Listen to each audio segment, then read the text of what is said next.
I would be teaching about peptic ulcer. Now, what is an ulcer? If you've read in pathology, ulcer is a breach in the continuity of the epithelium. Okay, so the epithelium runs like that. If there is some breakout here, then the word is called ulcer.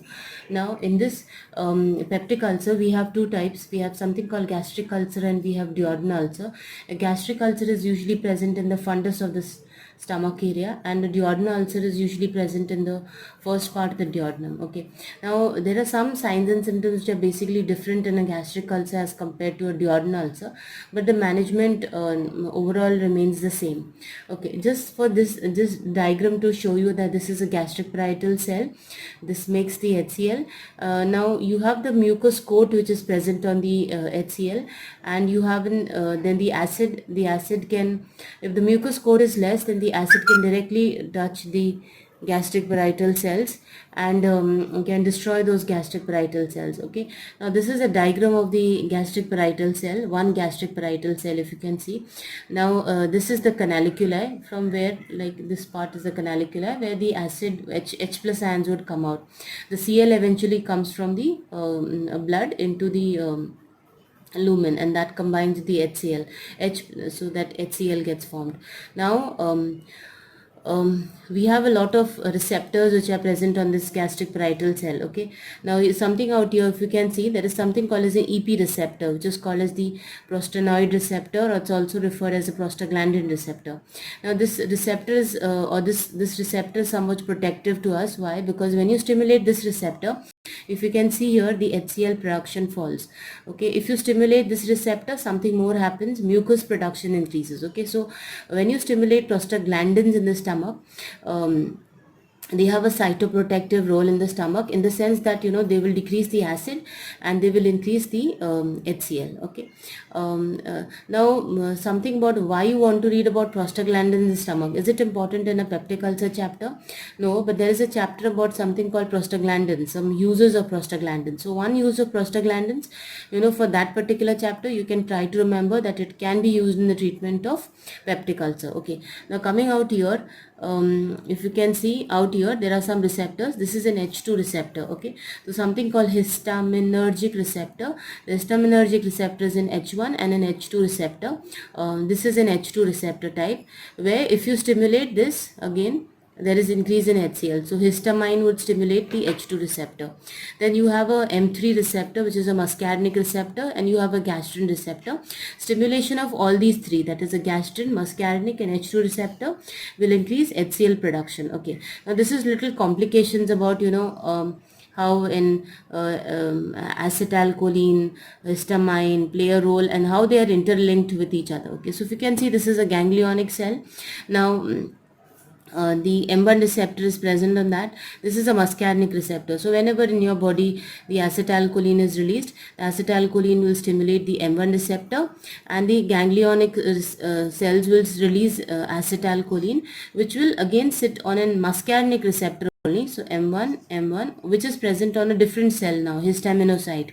Now this will release histamine, and histamine will then go and sit on the H2 receptor. So what they're trying to say is that when you block the H2 receptor out here, you not only block the effects of histamine, but you partly block the effects of acetylcholine, because if this receptor gets blocked, your effect is blocked, your effect is blocked, and partly your effect is also blocked. Okay, so therefore H2 receptors, they are quite important in producing the acid H plus ions for you. Okay, the muscarinic receptor would obviously be stimulated by acetylcholine, and you have the gastrin receptor.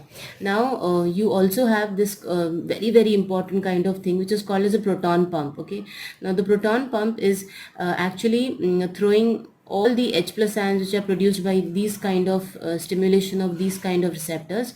It is eventually pumping out the H plus ions into the canaliculi, which is then brought into the lumen.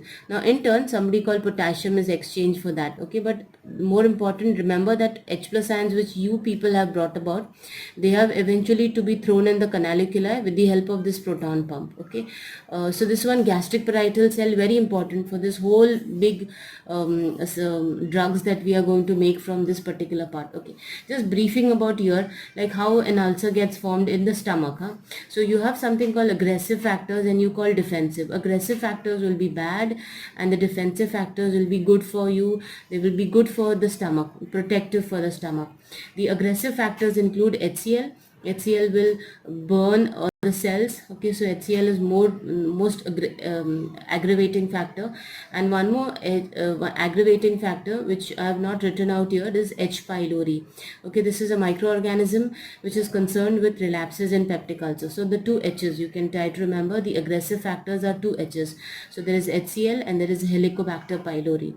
And the defensive factors is the mucus. The mucus forms a coat over the cells, so doesn't allow the HCl to directly touch your cells. The bicarbonate is opposite of HCl, so again protective. And prostaglandins basically increase mucus and they decrease HCl. So they are all like defensive factors. So anytime in the stomach, the defensive factors reduce, aggressive factors rise, you will have an ulcer formation. So how do you make drugs for peptic ulcer? Now this is very easy. You can make drugs all from your only. Okay, now you categorize into somebody who reduces acid formation. So this is formation, because later on you have somebody who will neutralize your acid. Okay, so there will be some drugs which will reduce the formation of acid and there will be some drugs which will neutralize the acid. Reduce acid formation will all come from your only. Okay, so you can block the H2 receptor. Very good, efficacy wise also very good H2 blockers. They are somebody called cimetidine. This is the prototype. This is one of the most oldest H2 blockers. Then Rantac, if you have heard Rantac, Ranitidine, Zintac, all these like common brand names for this drug called ranitidine, very commonly used again. And one more drug, famotidine.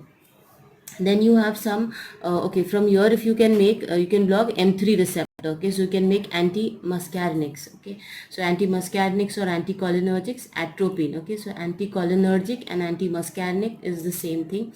You have atropine and you have a something, if you have read in atropine substitute chapter, this pyrenzapine, tilenzapine, they are all atropine substitutes. Okay, then you have okay, so to block out, now something anti-gastrin drug has not been made as yet.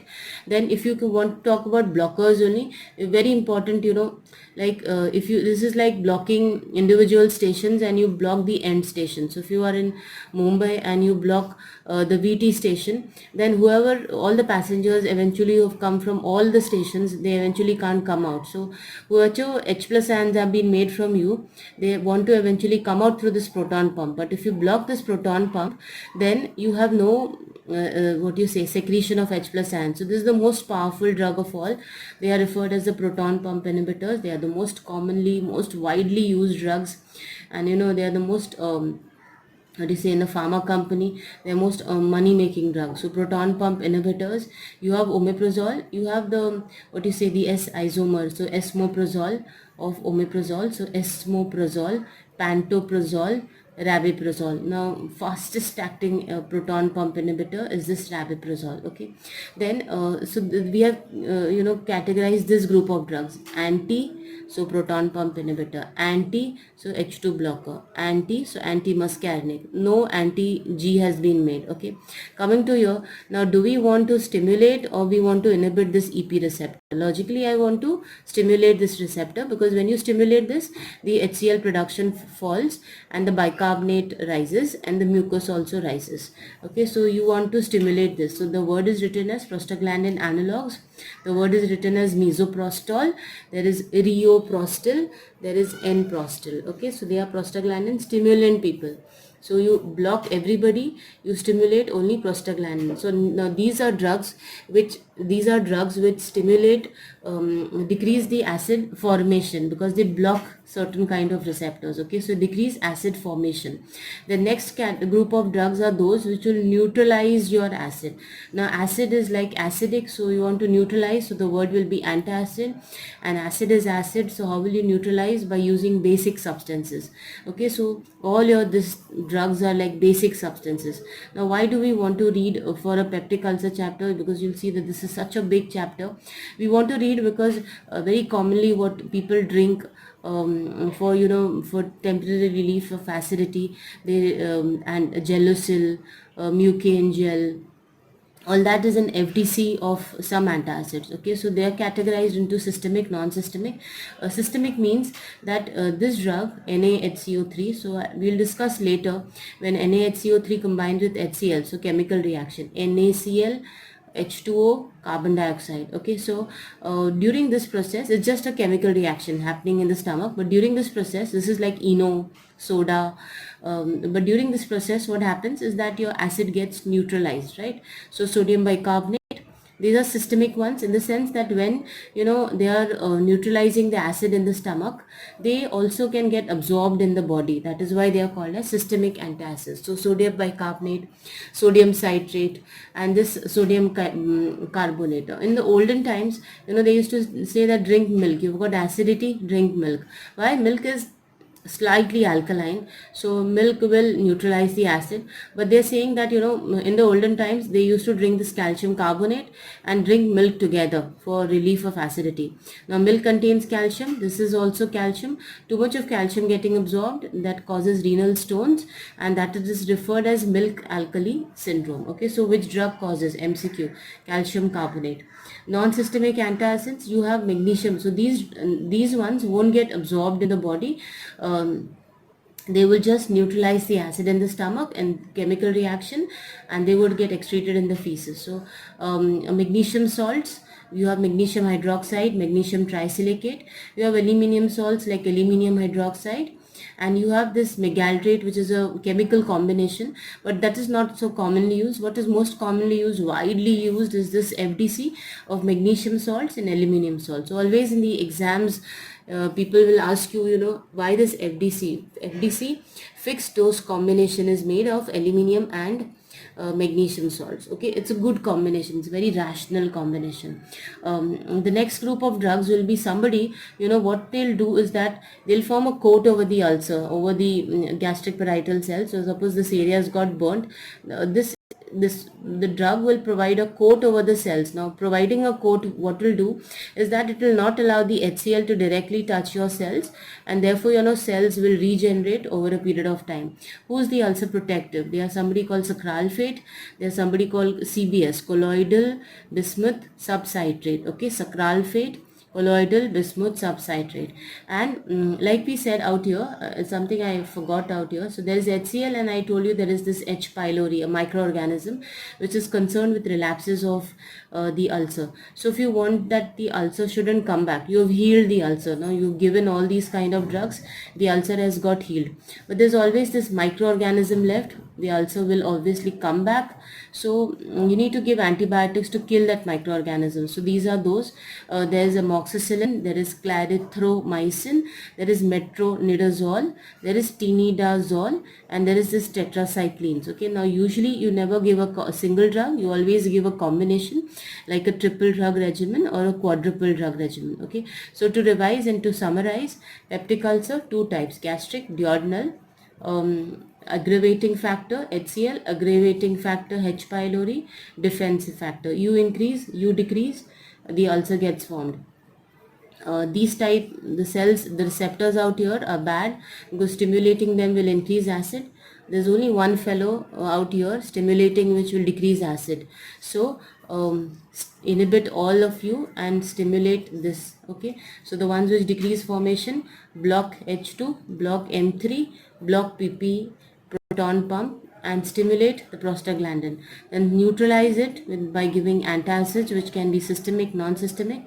Ulcer protectives by basically coating over the ulcer and killing that microorganism so that the acid, so that the ulcer doesn't come back. Okay, so the next part we would be discussing the details of all these drugs. Thank you for now.